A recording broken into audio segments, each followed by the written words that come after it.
That fresh morning. That fresh morning. Pépé, bonjour. Bonjour la fraîche, bonjour Gina, bonjour. Tu es surpris? Non. Pépé, c'est la fête de l'amour aujourd'hui. Ben oui, c'est la fête. Et tu as invité une femme. Voilà, tu vois, non, il n'y a rien, il n'y a pas de Oh, hasard. Ruth Glénat. Donc c'est toi. Oh. Mais tu n'es plus à Leipzig. Non, je crois. Tu es arrivé quand? Jeudi. Jeudi, hein? Oui. Leipzig, c'est en Allemagne. Ouais. Il y a quoi là-bas? Tu vas te faire quoi là-bas?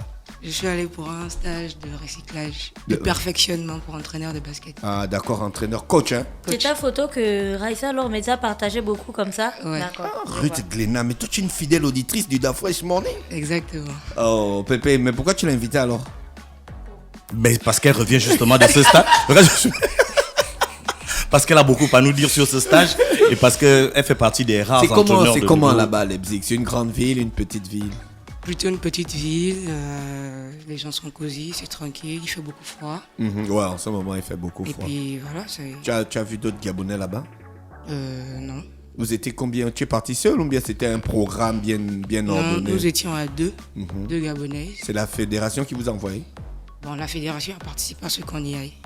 Mais nous sommes partis grâce à, on va dire quoi, le directeur des sports de haut niveau adjoint. Du ministère des Ministère, Sports. hein? Oui, du ministère des Ah, sports. dans le ministère des Sports, il y a quand même des vrais programmes comme ça. Non, en fait, le directeur adjoint a bénéficié de ce programme-là Ah. lorsqu'il était encore enseignant Oui. et coach. Et donc, grâce à lui, on a pu Bénéficier du même savoir programme. qu'il y a un stage et il nous a aidés dans les Toi, démarches. tu coaches quel club ici à Libreville? National Basketball Charbonnage. Vous jouez la Back League, non? Back League, c'est avec le lycée Mba. Ah, voilà, c'est là où je t'ai vu la dernière fois. Et Ouais. tu as été combien de fois déjà champion avec, au niveau de la Back League? 3 fois déjà. 3 fois, ouais. 2 fois avec les filles. 3 fois championne. Pourquoi tu n'as jamais pris l'équipe Urban FM? Si, j'ai eu Iban FM. La première année. PK Basket. Mais Voilà. pourquoi on n'a jamais gagné? Parce que Là, c'était les garçons. ils étaient plus forts que nous. Oui, c'était les Non, gars. parce que Chaque année on met les maillots, on gagne pas. mais Moi, c'est je Urban comprends FM pas, qui gagne je depuis l'année décourage. dernière, les filles. Ce sont elles qui gagnent. Ouais, mais les garçons. Ah, donc tu veux pas que les filles gagnent? Non, parce que j'ai dit les garçons parce qu'on était partis au match des garçons. On n'a jamais vu le match des Bah, filles. cette année, on va aller au Jamais match des vu filles. le match des filles. Ah ouais, il faut aller. Pépé, Au toi match tu es des filles. parti. Ben oui. Il faut aller au match des filles. Tu as joué au basket toi-même? Oui, Combien d'années? peut-être 5 ans. 5 ans, hein? Ouais. Après, tu as stoppé. Après, j'ai arrêté. Et puis, tu t'es lancé dans l'entraînement. Ouais, Tu es ouais. coach. Tu as Ouais. fait combien d'années que tu es coach? Depuis 2015, je coach. Est-ce qu'il y a beaucoup de coachs femmes comme toi? Bon, Au Gabon. Oui, hein, au Gabon, oui, mais... Non, ceux beaucoup, non. Beaucoup, pas vraiment, mais qui sont en activité, je suis pratiquement la seule.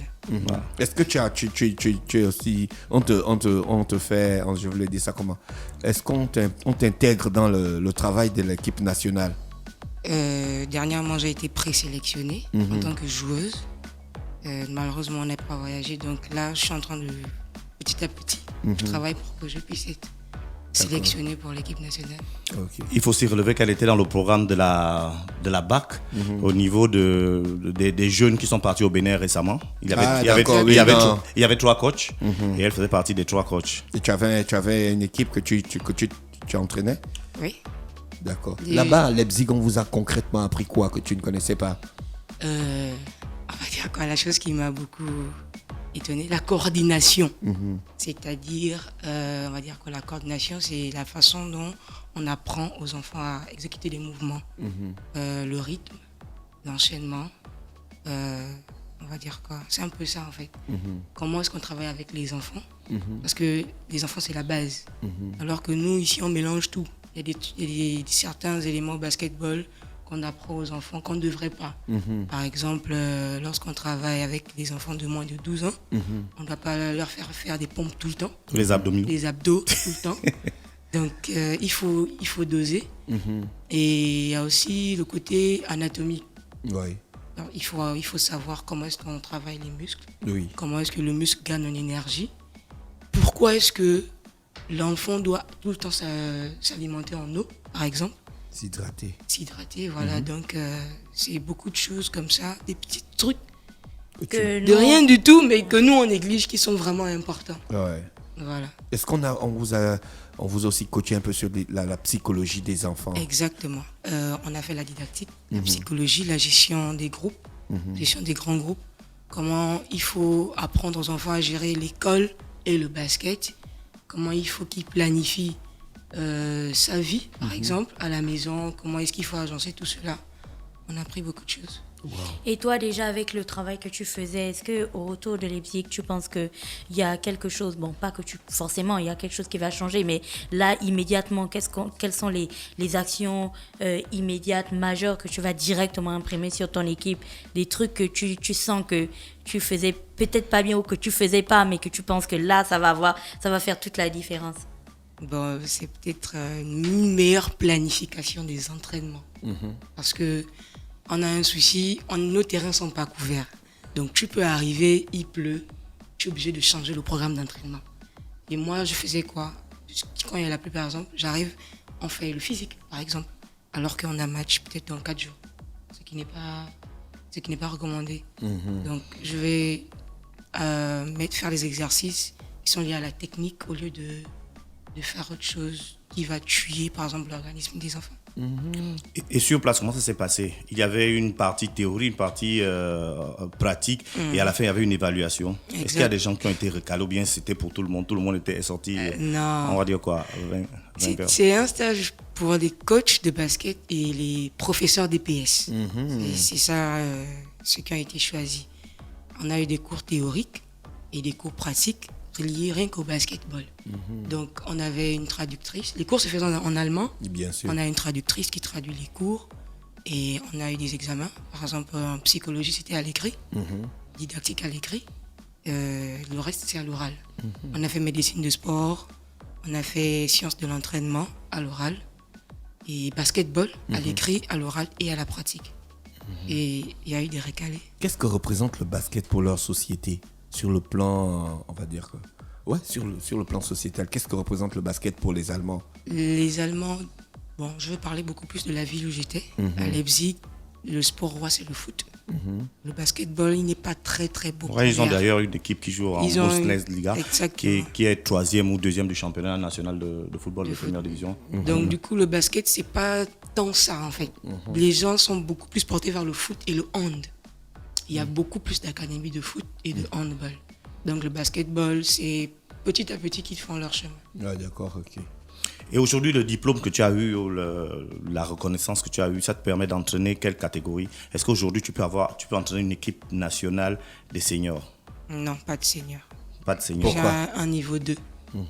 Pour entraîner les seniors, il faut un niveau de quoi? C'est niveau 3. Et tu vas atteindre le niveau 3 dans combien de temps? Il faut quoi en fait pour atteindre le niveau 3? C'est un nombre d'années bien requis et il faut que la fédération organise les stages. Est-ce que la fédération organise des stages, Pépé? Toi qui connais des choses de la fédération. À ce niveau-là, stage pour entraîneur, pour faire passer les catégories. Ça s'est passé il y a de cela, je crois. C'est toujours le président là qui envoie les lettres Mais non. Je ne vais jamais le laisser, ce gars-là. Ça fait peut-être 7 ans. Là, tu parles de la première année même de la bac. Ça remonte à 6 ou 7 ans. Non, il y a une osmose aujourd'hui entre le président et les clubs. Non, il y a eu un passage de grade, ça remonte à, je crois, 2017. 2017, voilà. Le dernier stage remonte à 2017. 2017, ça fait 3 ans à peu près. Mais je ne crois pas que ce soit des stages aussi qu'on passe chaque année. Parce que c'est comme pour les ceintures, pour passer en ceinture supérieure, c'est pas des choses qu'on peut passer chaque année. Tu peux pas être l'année dernière, tu as un niveau 2, comme tu as, et puis de l'année d'après, tu as un niveau 3. Non, je crois qu'il faut aussi un certain niveau et un certain temps pour que tout ce que tu as accumulé, que tu le mettes en pratique. Donc que tu aies un club, que ce club-là joue réellement et que au sortir de là, je sais pas, en football par exemple, c'est 3 ans, 2 ou 3 ans, il faut que pendant 2 ou 3 ans, tu aies un club, que tu sois réellement en activité et au sortir de là, tu peux passer ton degré supérieur. Parce qu'après, elle peut avoir son diplôme là et s'asseoir à la maison, elle attend les 2 ans et puis elle vient repasser. Non, c'est pas possible. Il y en a qui ont bénéficié de cette situation, mais aujourd'hui, ce n'est plus possible. Il faut que tu démontres que tu étais réellement coach, que tu as mis en pratique ce que tu as appris et qu'aujourd'hui, tu as la capacité d'aller en classe supérieure. Donc, je crois qu'elle a le temps d'avoir maintenant une équipe afin de poursuivre avec ses équipes parce qu'elle a au niveau du championnat national, comme elle vous disait, au niveau du championnat de la Ligue de l'Estuaire, comme elle vous disait, elle a NBC. Et puis au niveau du championnat scolaire, elle a... Cette année, tu seras avec qui? Le lycée Mba. Avec le lycée Mba. Donc tu vois que le championnat scolaire, c'est la Bac League. Avec la Bac League, voilà. Donc, il y aura aussi les jeux... Il y aura également le championnat scolaire et universitaire. Là aussi, comme elle est au lycée Mba, elle sera également avec le lycée Mba. Donc elle a tout ce panel-là qui pourra faire en sorte qu'après pourra être réévalué de manière beaucoup plus globale. Et pourquoi pas peut-être avoir une équipe nationale des jeunes. Est-ce que c'est... Ruth Glénat, le basket apporte quoi aux enfants sur le plan psychologique? Sur le plan psychologique. Ou bien c'est un truc que tous les sports apportent? Le sport en général permet de déstresser, permet de s'occuper sainement. C'est de manière générale. Après, le basketball, ça dépend de ce que l'enfant veut aussi. Pourquoi toi, tu as aimé le basket? Au début, je n'avais pas le choix. Comment ça? C'est mon prof qui m'avait demandé de venir m'entraîner. Et j'ai commencé tout bêtement. Et après, j'ai apprécié. Et c'est comme ça. J'ai suivi les amis. Ouais. Voilà, ce sont les amis. Et après, voilà. Pépé, on a du sport ce week-end? Oui, on a du sport, elle est toujours avec nous. Là, on a du sport, on a notamment l'association BAC qui continue son déploiement à travers le Gabon. En ce moment, on est sur l'étape de Libreville et donc qui consiste à distribuer les maillots, les équipements aux différents établissements dont les sponsors. Le principe, c'est depuis plusieurs années déjà. Il y a un sponsor pour un établissement scolaire et ce sponsor va donc dans cet établissement remettre les équipements de jeu à l'établissement. Donc c'est vraiment une situation importante, bien je dirais même à encourager, parce qu'aujourd'hui, dans un premier temps, au niveau de la BAC, il y avait les sponsors qui sponsorisent juste l'établissement et qui ne savent même pas de quoi il s'agit, ne savent même pas quels sont les enfants qui vont jouer. Ils n'ont même jamais regardé un match. Il n'y a pas cette proximité-là. Mais aujourd'hui, le fait déjà que ces sponsors vont vers les élèves, vont vers les établissements scolaires, rencontrent les professeurs, les proviseurs, les enseignants de sport, faire en sorte qu'il y ait une certaine relation, une relation particulière qui existe en d'autres cieux entre les sponsors et le partenaire. Donc aujourd'hui, cette relation existe bien. On a pu voir au niveau du lycée Mba, pour ceux qui suivent un peu les activités de la BAC, on a pu voir cette remise de maillots au niveau du lycée Mba, au niveau de Nchorere avec Urban FM, au niveau de beaucoup d'autres établissements. Voilà, donc c'est cette étape qui précède le lancement même de l'activité générale, donc ce qui concerne la BAC League. Donc, tu n'étais pas au lycée Mba lorsqu'on est venu remettre. Voilà. Maintenant, là, une question quand même que je voulais te poser à ce niveau-là. Qu'est-ce que ça fait pour les enfants de savoir qu'il y a des gens qui les accompagnent, qu'il y a un sponsor qui est là? Est-ce qu'il y a cette relation qui devrait, moi je mets ça sur au conditionnel, qui devrait avoir entre les joueurs et le sponsor? Est-ce que cette relation existe maintenant au niveau de la BAC, au niveau des établissements scolaires et leurs sponsors? Bon, concernant le lycée Mba où je suis, oui, il y a cette relation-là. On est notre sponsor de ces BBS. Ils jouent tous les dimanches matin au lycée Mba. Donc l'année dernière, ils étaient présents pratiquement à tous les matchs. À la finale même, ils étaient. Et après, on a gagné la finale. Ils ont invité les joueurs à partager un repas, ce qui est arrivé pour la première fois. Parce que les enfants, ils voient, ils ont des sponsors, oui, mais ils ne connaissent pas. Donc l'année dernière, ça a été bien, c'était super. Ils venaient avant les matchs parler aux enfants. Lorsqu'on a perdu des matchs, ils venaient, ils parlaient toujours. Et puis c'est une bonne chose. Et puis hier, j'ai rencontré le président de BBS que je ne connaissais pas. Hier, j'ai fait sa connaissance. Donc, espérons qu'il soit présent, plus présent cette année. Ouais, mais là, c'est les sponsors. Pourquoi vous ne faites pas participer les familles des basketteurs?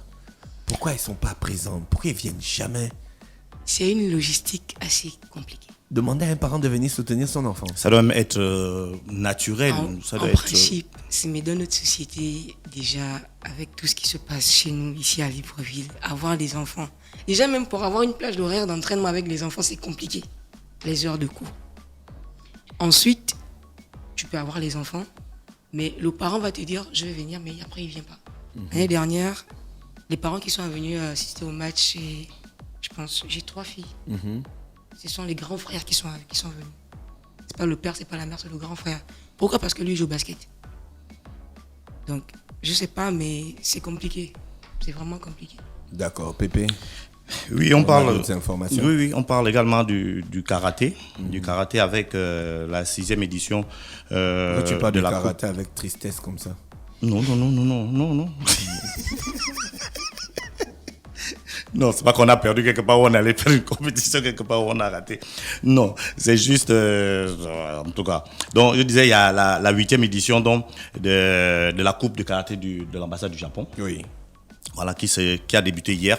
Avant-hier avec les pesées, comme on le disait. Et j'avais aussi relevé ici qu'une semaine avant, il y a eu un stage pour les arbitres, pour permettre donc à ces arbitres-là d'être en phase avec les nouvelles règles. Comme ça se passe dans les arts martiaux, c'est devenu systématique. Avant une compétition, que ce soit nationale ou internationale, il y a d'abord un stage pour arbitre, pour permettre à ces arbitres d'être en phase avec les nouvelles règles, s'il y en a, ou simplement comme si c'était un exercice avant la compétition. Donc, la coupe de l'ambassade, la coupe de karaté de l'ambassade du Japon se déroulera donc du côté du lycée d'État de l'Estuaire à partir du 15 février, donc demain, lorsqu'il sera 14h. Donc il y a eu la phase éliminatoire. La coupe de l'ambassadeur du Japon, là, ça existe depuis des années. Hein. Oui, c'est la 8e édition. Donc tu vois qu'on change l'ambassadeur, mais la coupe reste. Voilà. En fait, c'est l'ambassadeur dans son... Au Gabon, on aurait changé l'ambassadeur, la coupe aurait disparu, quoi. Mais ce que tu dis est vrai. Parce que nous, on n'arrive pas encore à faire cette différence entre la personne, on va dire, la personne physique et l'institution. On dit l'ambassadeur, on n'a pas besoin de donner son nom. Parce que on descend tant qu'il y aura une relation, on va dire quoi, diplomatique, voilà, entre le Gabon et le Japon, il y aura toujours un rapport d'amitié entre deux pays. Voilà, il y aura. Après, c'est toujours quoi les voyages d'amitié et de travail des présidents. De fraternité. Voilà, c'est ça. Tant qu'il y aura ça. Tu vois, il y aura toujours l'ambassadeur. L'ambassadeur change, mais la coupe reste. La coupe reste. Au Gabon, l'ambassadeur change, la coupe change et la coupe disparaît après. Tu es loin. Le député même. Quand tu es député, tu es ministre, tu as une coupe qui a ton nom. Dès qu'on te vire comme ça, la coupe aussi. mais il faut aussi comprendre que c'est peut-être des étapes de développement. Nous, on est en train d'aller vers cet idéal. Eux, ils ont dépassé ça depuis longtemps. Ils ont compris comment les choses se passent. Et nous, on a aujourd'hui la chance d'avoir comment ça se passe chez les autres, de voir comment les autres grandissent. Et puis nous, on grandit beaucoup plus vite. Donc, il y a cette... Tu as déjà la langue, la gueule de bois, on dit ça comment? La gueule de bois? Oui, tu as la langue de vipère. Comment ça? En fait, là, j'ai pas compris. J'ai pas compris pourquoi. D'après, je n'ai pas fait quoi. Tu as la fine bouche. Tu sais que ça ne marchera point. Mais non, si, ça va marcher. La fédération de basket organise quoi ce week-end? Ça va marcher. Non, la fédération de basketball, non. En fait, il faut que je... Non, c'est une question. Oui, non, mais il y a des activités. Oui, mais je vais d'abord... Non, c'était du coq à la... Non, laisse déjà la faire. Non, il faut que on a passé dessus. Non, je ne reviens même pas. Je ne reviens pas dessus même. C'est juste pour rappeler. Japon, 10 ans. Coupe, 10 ans. Gabon, 1 an. Par coupe. Tu as vu la vidéo du gars qui dit que j'ai 1 an. Donc, le foot, il y a le foot ce week-end. Oui, il y a le foot, il y a le championnat national qui va aller à sa 4e journée. Donc, on disait ici le niveau des subventions, parce que c'est ça la clé de notre championnat national de première, de deuxième division. La clé, c'est les subventions.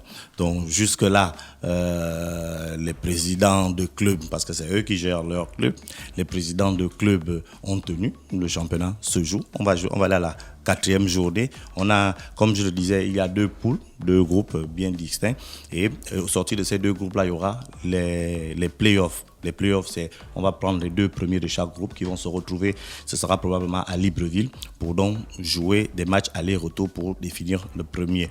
Parce qu'aujourd'hui, il n'y avait pas la capacité financière. C'est souvent important de le répéter à chaque fois. Il n'y avait pas cette capacité financière de faire en sorte qu'il y ait un championnat où il y a les 14, parce qu'il y a 14 équipes, où il y a 14 équipes qui vont se rencontrer en aller-retour. Parce que c'est ça le principe même du championnat national, que toutes les équipes s'affrontent en aller-retour. Au championnat de France, il y a 20 équipes. Les 20 équipes s'affrontent en aller et retour. Dans les autres championnats, c'est la même chose. Maintenant, nous, du fait de la capacité financière dont je parlais, on ne peut pas avoir un championnat qui va se dérouler donc en aller-retour. Donc on est dans une situation où la LINAF, la fédération, le ministère se sont assis pour redéfinir donc un modèle qui permettrait qu'on arrive à jouer le championnat national, même si tous les ingrédients d'un véritable championnat national ne sont pas là-dedans. Malheureusement, on fait avec. Il y a d'autres équipes, il y a d'autres pays qui font jouer des matchs en poule, mais eux, ils ne vont pas jouer en poule parce qu'ils ils ont des problèmes d'argent, mais ils font jouer en poule parce qu'il y a tellement d'équipes, comme au Brésil par exemple,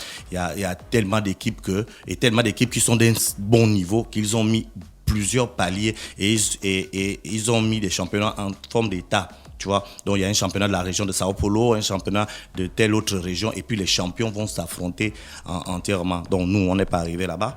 Malheureusement, peut-être qu'on va aussi arriver à ce niveau, mais pour l'instant, on joue un championnat à 14 équipes avec 2 poules de 7, dont le championnat va se dérouler ce week-end pour la 4e journée. D'accord. Ruth Glénat, on te remercie d'avoir accepté notre invitation. C'est moi qui et d'avoir parlé de basket avec nous. Il faut peut-être lui demander l'invité aujourd'hui et non l'auditrice. Il faut peut-être lui demander qu'est-ce qu'elle va faire maintenant. Maintenant, qu'est-ce que tu vas faire concrètement avec le diplôme? Qu'est-ce que tu vas faire? Maintenant, quels sont tes projets? Là, j'ai le championnat scolaire qui commence. Je dois travailler pour. Et Bacli qui commence aussi. D'accord. Je dois mettre au travail. On m'attend. D'accord. Tu parles toujours doucement comme ça avec les joueurs. Non, si on avait les extraits. Non, là, tu fais si on avait je suis calme. Si on avait les extraits de leur entraînement lors de la préparation de l'équipe gabonaise qui partait au Bénin, moi j'étais dépassé parce que la manière dont elle rentrait dans les joueurs, qu'elle criait sur les joueurs et que je la vois, je la connais. Ouais, ça c'est le travail. Après elle redevient Ruth Glénat. Merci Pépé, merci Ruth Glénat qui est avec nous ce matin sur les 104.5 Urban FM, la station urbaine, pour parler de sport dans le réveil matinal au plus de la capitale, sur la radio la plus de la capitale. On se retrouve juste derrière un peu de musique. Stop Fresh Morning.